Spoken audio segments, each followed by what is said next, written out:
selon toute probabilité, 99,9% d'entre vous viennent d'avoir un coup de foudre. Pour moi.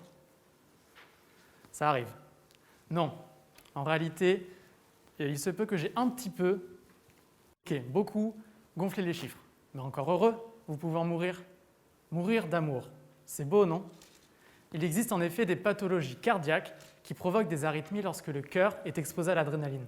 Sauf que ça arrive fréquemment, lors d'un stress, un effort sportif intense, la peur et même un coup de foudre.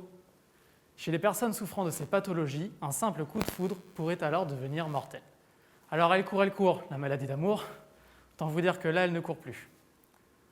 En tant que physiologiste cardiaque, ma thèse consiste à comprendre quels sont les mécanismes responsables de cette accélération du cœur par l'adrénaline. Pour cela, j'étudie les cellules cardiaques sur lesquelles elle agit, qui sont des cellules électriques. C'est-à-dire qu'à l'intérieur de ces cellules, des particules possédant une charge électrique se déplacent. Et c'est leur mouvement qui crée l'électricité. Pour vous aider à mieux comprendre, imaginez que ces cellules soient des salles, comme celle dans laquelle vous êtes par exemple.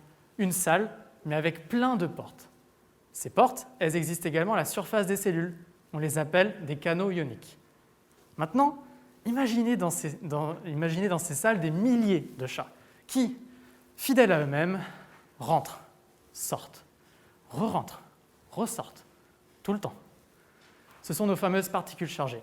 Sauf qu'à chaque fois que ces chats franchissent une porte, ils créent de l'électricité, ce qui provoque une contraction du cœur et permet de propulser tout le sang dans le corps.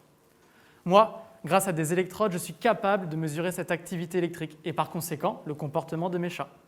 Sauf qu'en véritable sadique, je m'amuse à fermer telle ou telle porte grâce à des composés chimiques et j'observe ce qu'il se passe, le tout bien sûr en présence d'adrénaline. Et c'est là que je me suis rendu compte que ces particules étaient de vrais chats. J'ai fermé une porte spécifique appelée CAV majuscule 1.3. Et oui, encore plus précise, encore plus sécurisée que ton mot de passe Facebook. Figurez-vous que les chats ont alors totalement arrêté de se déplacer. Ils se sont posés devant la porte et m'ont dit « On passera par là ». Tu peux ouvrir toutes les portes que tu veux à côté? Non, on ne passera que par là. Et si tu la fermes, la porte? Adieu électricité et contraction cardiaque. J'ai donc dû plier devant leurs revendications et j'ai rouvert la porte, ce qui a rétabli l'activité électrique. Mais cela a montré deux choses. Premièrement, nous sommes clairement les esclaves des chats. Deuxièmement, la porte CAV1.3 est très importante en présence d'adrénaline et pourrait donc être une cible thérapeutique potentielle contre ces fameuses maladies d'amour. Alors, ne vous inquiétez pas, vous pouvez continuer à avoir des coups de foudre, car mes chats, mes portes et moi, on va faire en sorte que l'expression « mourir d'amour » reste une expression.